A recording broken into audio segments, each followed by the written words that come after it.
I'm Gwen Campbell-Mindes. Welcome to Gwen's Bookish Ramblings, and today we are on what is, I suppose you could call, the fourth book in the Talent series. As I said at the outset, the Talent series is really very much split into two parts. There is the first half, the Pegasus trilogy, and then there is the second half, which is 5 books, starting with this one, The Rowan. And The Rowan is actually the first book in the Talent series that I ever read. I believe it was one of those books that I picked on spec based on the fact that I had read other books by Anne McCaffrey. Also because I really, really love the cover illustration, which, as you can see, this is a much, much maligned, much misused, rather, book. I have had it for a very long time, and as you can see, the dust jacket has been abused mightily. In any event, I kind of adored the cover just because it's evocative and exciting and pretty and all kinds of other things, and it's really, really a super sci-fi kind of book cover.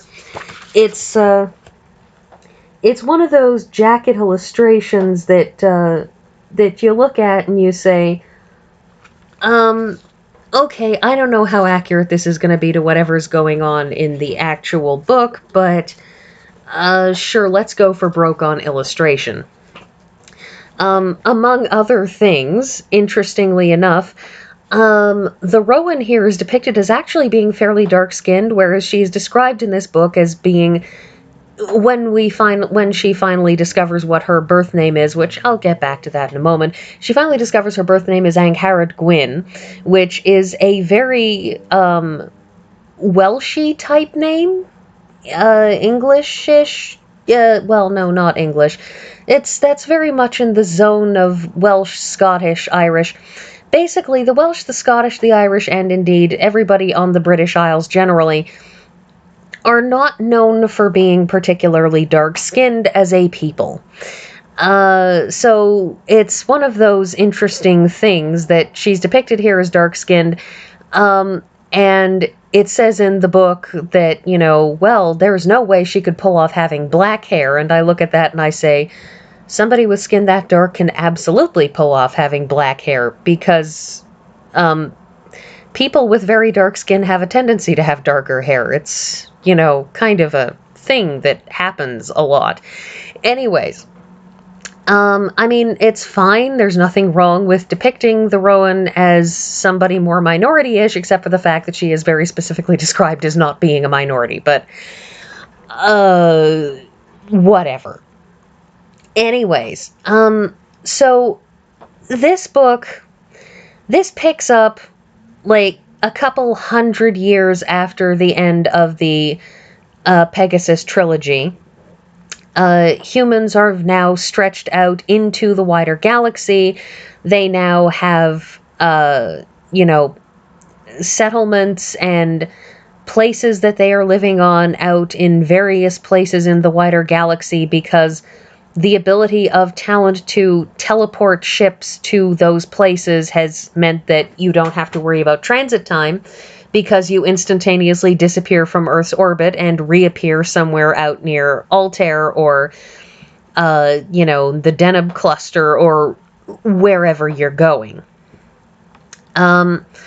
So the Rowan, the title of this book comes from the fact that, as described in the opening passages of the book, there is a very small girl, she's 3 years old, and when a mudslide destroys the small encampment the small mining camp place, settlement that she and her parents are living in, she's the only survivor because she happened to be in what they call a hopper, but it's basically like the family car, that she happened to be inside it at the time that the mudslide hit, and in exactly the right place, and managed to survive that whole event.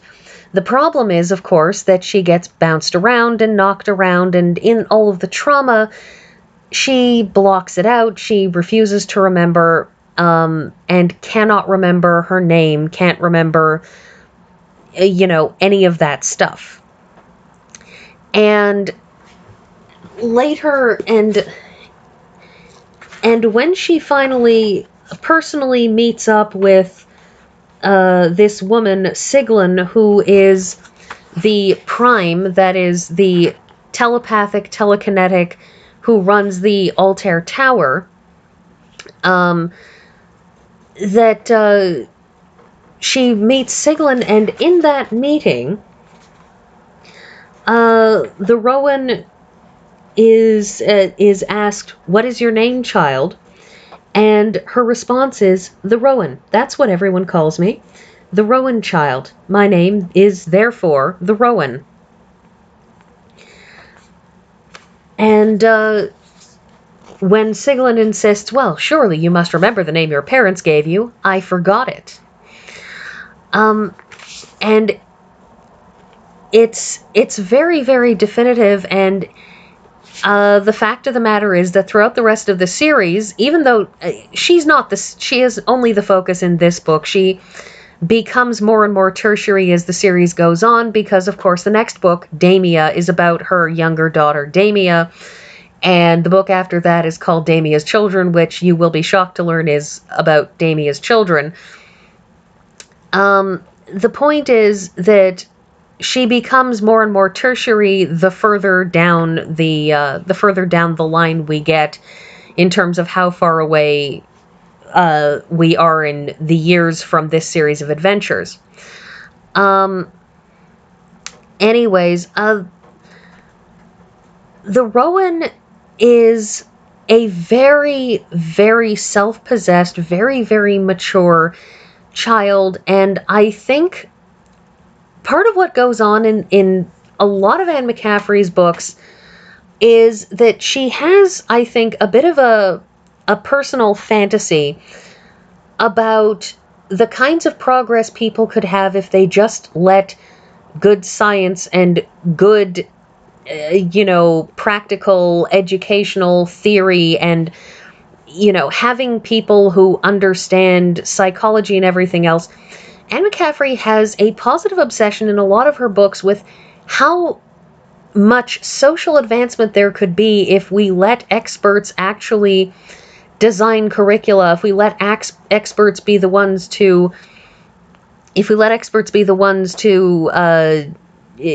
determine who would make good parents and who wouldn't. There's a lot there.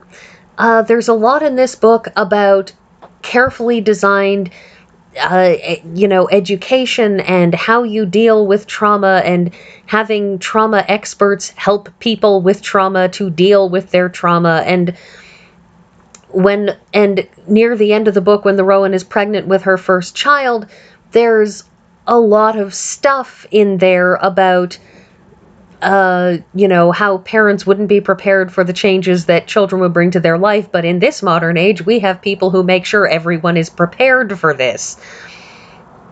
And what it does in this particular book is it creates a protagonist who is extraordinarily polite and extraordinarily intelligent and extraordinarily self-possessed. And it's a little odd to read. I mean, on the one hand, she is remarkably sympathetic, because even when she's making silly decisions, because there is a point in this book, for example, where as a teenager she starts playing dumb to impress a boy, because that's a kind of thing that a lot of people have done. A lot of people, I mean, yes, girls are often known to play dumb to impress boys, but there have always been people who will act in a way that is not like they would normally act in order to impress someone. And it's not really like her to play dumb, but she thinks the boy is really, really cute, and so she decides she's going to, not offend him by being smarter than him. And, I mean, when it's proven that he's kind of a jerk, she stops playing that game. But the point is, though, that you're very, very sympathetic with her precisely because she is always she's nearly always good-natured during most of the first part of this book. And when you get into the next section, because the first section is her childhood and adolescence on Altair. The second section is Callisto. And on one of Jupiter's moons, Callisto, they install a tower, and that's where she gets installed, in effect, that she is the Callisto Tower Prime. And she's doing her job, but because of various things, she suffered a mighty psychological set of issues, an agoraphobic dizziness freak out thing that happened when she was transported from Altair to Callisto. And ever since then, she's basically been effectively trapped in this tower. So she's very, very pissed off, but the fact that she's trapped in that tower gives you a lot of sympathy for her existing in a constant state of anger at the universe, especially because she's described as being difficult to get along with, but she is always polite in company, and if people, are asking her for reasonable favors, she usually does them. She's a little bit too perfect, but on the other hand, she's just sympathetic enough that it in its way, it makes her sympathetic. It means that the few very teensy minor screw-ups in here that she does would not put you off. Not that she screws up a lot. Most of her issues tend to be emotional trauma issues, tend to be overreactions, tend to be, I'm super lonely and I have been super isolated, and now that I have a boyfriend, I don't want to lose him. Sure, he's just traveling a lot of places and we're both telepaths who can talk to each other across, the light years.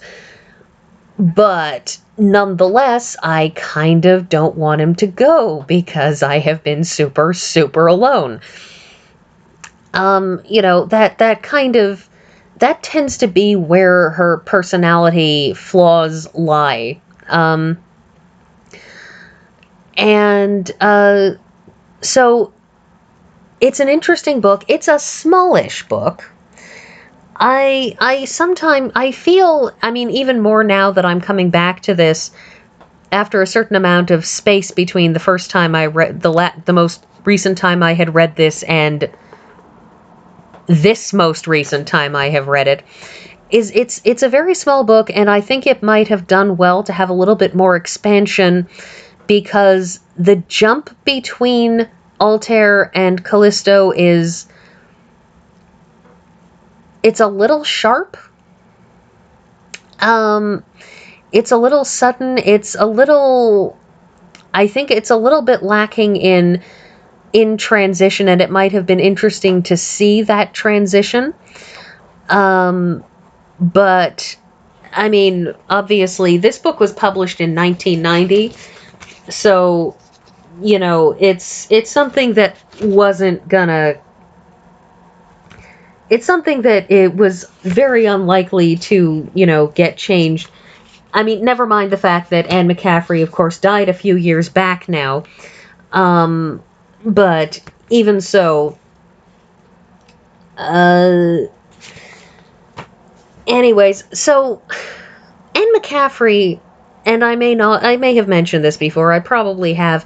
Anne McCaffrey does soft sci-fi. That is, Anne McCaffrey is very much a person who does a lot of sci-fi to wildly change the subject. She does a lot of sci-fi that is the stuff happened, it was done by science, please stop questioning, the point is there isn't magic. She does a lot of that kind of sci-fi speculative fiction where the main point is that there is no magic. She occasionally throws in science, but I feel like her biggest science obsession, to go back to the thing that I started with, is that she tends to lean a lot on this idea of sociology and psychology as potentially socially transformative if only we let people actually use their expertise to do so. So I think that's all that I have to say that's going to be pertinent, unless you want me to go through the whole plot, which I won't because I'm out of time. See you next week.